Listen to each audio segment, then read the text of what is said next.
मैं सरताज आलम खबर 7 से।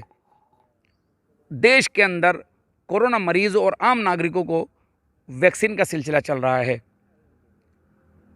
उत्तराखंड के हल्द्वानी शहर में जिस जगह अभी हम खड़े हैं, ये भी वैक्सीन सेंटर है।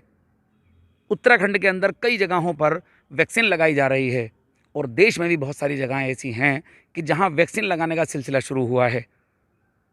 लेकिन वैक्सीन लगाने के सिलसिले के दौरान जब लोग रजिस्ट्रेशन करते हैं और अपनी अपॉइंटमेंट के लिए स्लॉट ढूंढते हैं तो उनको नहीं मिलता है।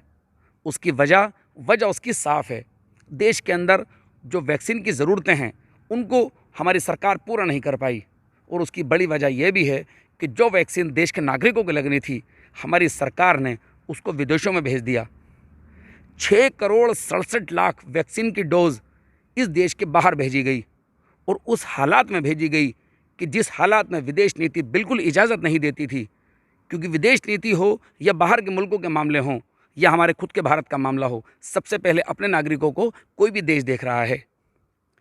लेकिन आज हम उस दौर में हैं कि जहाँ पर लाशें सड़ रही हैं, गंगा में फेंकी जा रही हैं, जलाने के स्थान पर उनको दफनाया जा रहा है।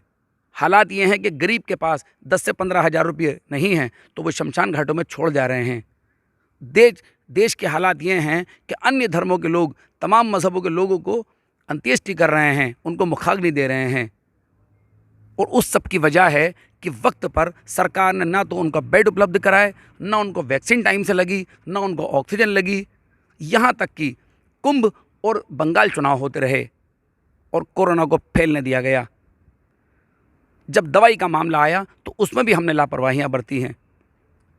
साथियों, दोस्तों, हम आपको बताते चलें कि विदेश में जिन मुल्कों को वैक्सीन भेजी गई है, आप अगर उनके नाम सुनेंगे तो चौंकेंगे। उन मुल्कों से हमारा क्या वास्ता।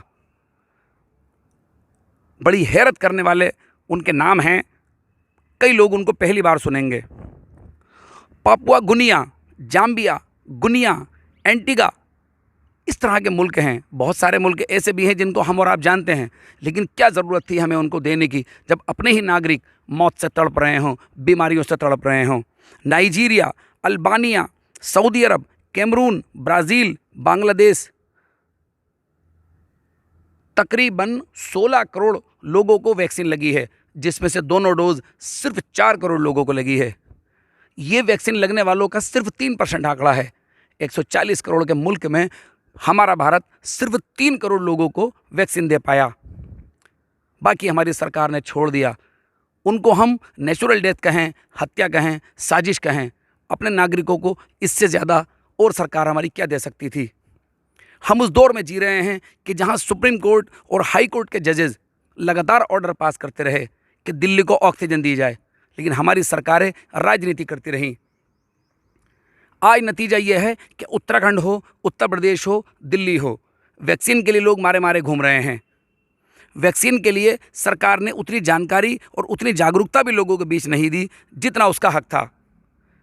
हर आम आदमी के पास ये मोबाइल नहीं है जिस पर रजिस्ट्रेशन कर सके, जबकि इसको मैनुअली तौर पर अब तक घर घर पहुंच जाना चाहिए था।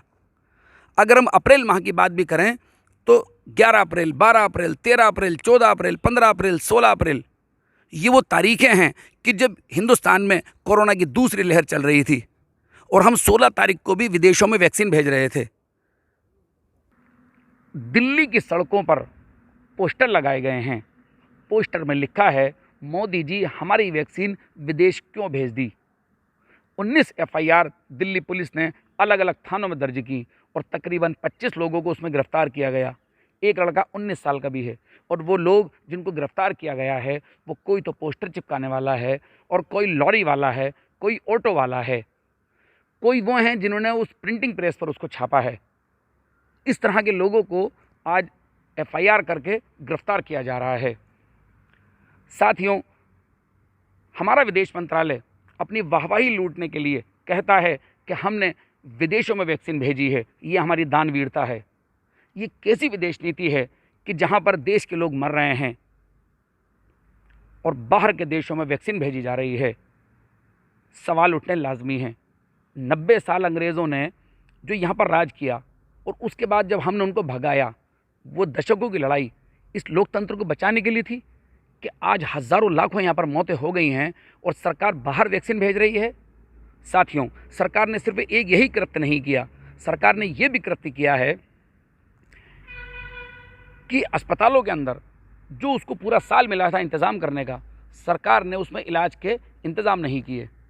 अब जब दूसरी लहर शुरू हुई है और तमाम देश की मीडिया और तो तमाम अंतर्राष्ट्रीय मीडिया है, जब उसमें मोदी को खलनायक के तौर पर पेश किया गया है, तो अब ये सफाई पर आए हैं और अपनी सफाई में आकर ये कहते हैं, जिसको कि बीजेपी और तमाम सरकारों के लोग चैनल में आकर कहते हैं कि 84% वैक्सीन हमने बाहर के मुल्कों को यूँ भेजी है कि जो कच्चा माल लिया था उस कच्चे माल के एवज में हमने उनको व्यापारिक दृष्टिकोण से भेजी। तो साथियों, जब ये 84% वैक्सीन व्यापारिक दृष्टिकोण से भेजी जानी थी, तो हमारा विदेश मंत्रालय दानवीरता क्यों दिखा रहा था? उसको देश के लोगों के सामने क्यों पेश किया गया कि हम एक दानवीर मुल्क हैं और बाहर के मुल्क के जो कमज़ोर मुल्क हैं हम उनको भी वैक्सीन भेजेंगे? तो ये दोहरी नीति सरकार ने अपनाई है। अब सरकार बेहतर जानती है इस बात को कि उसने जो 6,63,69,000 वैक्सीन जो बाहर के मुल्कों में भेजी है, वो दानवीरता है या बिजनेस। लेकिन इस सब में अगर कोई पिसा है तो वो भारत का नागरिक है। वो भारत का नागरिक तो अपने नागरिक अधिकारों को लेकर सवाल करेगा ही करेगा, और अपनी सरकार से नहीं करेगा तो किससे करेगा? साथियों, सरकार की इस लापरवाही से जो लीडर्स थे वो तो मौत के घाट उतरे ही हैं, लेकिन असल में वो लोग इस पूरे मामले में मौत के घाट उतरे हैं कि जिनसे देश बुनियाद पर चलता है। उसकी बुनियाद में हमारे टीचर्स हैं, हमारे डॉक्टर्स हैं, हमारे बैंकर्स हैं, हमारे पत्रकार हैं, बड़े बड़े संपादक इस कोरोना संक्रमण के चलते दुनिया से चले गए हैं। इस उत्तराखंड की ही अगर हम बात करें तो बहुत सारे पत्रकार चले गए हैं, बहुत सारे जाने माने चेहरे चले गए हैं, सामाजिक कार्यकर्ता चले गए हैं। लेकिन इंतज़ाम कब हुए? बहुत बाद में, और आज भी माकूल इंतज़ाम नहीं है। देश में लगातार जिस तरह संक्रमण बढ़ रहा है और जिस तरह तीसरी और चौथी लहर की बात चल रही है, तो हमारा देश कहाँ जाएगा? 140 करोड़ के देश की बात करने वाले मोदी जी, इस पूरे मामले में उनका क्या किरदार होना चाहिए था? भाजपा की सरकार जो कि फ्रेश गवर्नमेंट है, उनको किसी का समर्थन या बाहर के या अंदर की ज़रूरत नहीं है, उनके पास पूरे सांसद हैं। उसके बाद भी वो इलाज के मामले में इतने कमज़ोर क्यों साबित हुए? साथियों, जो इनके प्रचार, जो सरकार के प्रचार का जो एक मामला है वो कितना धूमिल था, वो हमें इससे दिख सकता है। आज जो लोग शमशानों के बाहर कतार लगाए खड़े हैं, एक वो वक्त भी था कि जब उन्होंने जीएसटी में उन्होंने कतार लगाई है, एक वो वक्त भी था जब उन्होंने नोटबंदी में कतार लगाई है, और वो भी वक्त था कि सन 2014 में उन्होंने मोदी जी को वोट देने के लिए लंबी लंबी कतारें लगाई हैं।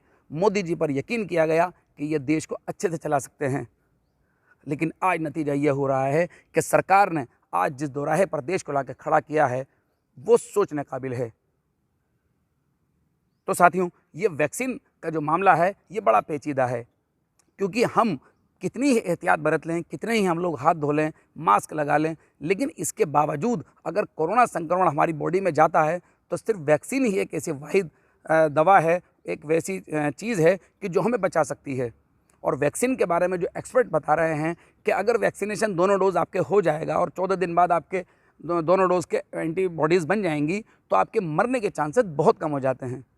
और अगर आपको कोरोना होगा भी तो आपकी ये हालत बिल्कुल नहीं होगी कि आपको वेंटिलेटर की ज़रूरत पड़े, बल्कि आपकी एंटीबॉडीज़ ही आपको ठीक कर देगी। तो इन हालात में हम विदेश वैक्सीन भेजते हैं, इन हालातों में हम चुनाव में मशगूल हैं, इन हालातों में हम सरकारी बयानबाजियों में मशगूल हैं और देश मर रहा है। साथियों, ये कोरोना संक्रमण से ये नेचुरल डेथ नहीं है, ये प्राकृतिक मृत्यु नहीं है, बल्कि ये हत्या है, और वो हत्या भी लाखों में की गई है। तो दिल्ली की जो एफआईआर वहाँ पर की गई है 19, वो सिर्फ एक मामला नहीं है। इस सब को देखकर लगता है कि दिल्ली के अंदर और देश के अंदर जिसने अपना पिता खोया है, जिसने अपना भाई खोया है, जिसने अपनी बीवी खोई है, क्या वो पोस्टर लगाकर या सड़क पर आकर सरकार से सवाल नहीं करेंगे कि हमारे पिताजी की वैक्सीन विदेश में क्यों भेज दी मोदी जी? ये बड़े सवाल हैं जिनको जनता कर रही है। अब साथियों, हम उत्तराखंड पर आते हैं। उत्तराखंड में जिस तरह वैक्सीनेशन यहाँ पर धीरे धीरे शुरू हो रहा है, लोग रजिस्ट्रेशन करा रहे हैं। बहुत सारे लोग ऐसे हैं जो रजिस्ट्रेशन नहीं करा पा रहे हैं, और बहुत सारे लोग ऐसे भी हैं कि जिनके पास एंड्रॉयड मोबाइल तो है लेकिन उनको रजिस्ट्रेशन की प्रोसेस नहीं मालूम है, और वक्त भी ऐसा है कि लॉकडाउन लगा है, लोग एक दूसरे से नहीं पता कर सकते। फिर भी हम कुछ जानकारियाँ यहाँ पर आपको दे दें कि कोविन वेबसाइट पर आपको जाना है, गूगल में कोविन सर्च करना है, उसके बाद जो साइट निकल कर आएगी वहाँ पर रजिस्ट्रेशन होगा, एक येलो कलर का वहाँ पर निशान होता है, वहाँ पर रजिस्ट्रेशन आपको करना है, अपना मोबाइल नंबर डालना है, अपना आधार कार्ड डालना है, अपना एड्रेस डालना है, उसमें 4 लोगों को घर के और आप ऐड कर सकते हैं। उस प्रोसेस को आप करिए, अपनी गली, अपने मोहल्ले, अपने जानकारों को फ़ोन करके आप उसमें मदद ले सकते हैं। और ये जब आप पूरा कर लेंगे उसके बाद सिलसिला होगा स्लॉट का, यानी अपॉइंटमेंट लेने का कि किस दिन आपकी वैक्सीन लगनी है।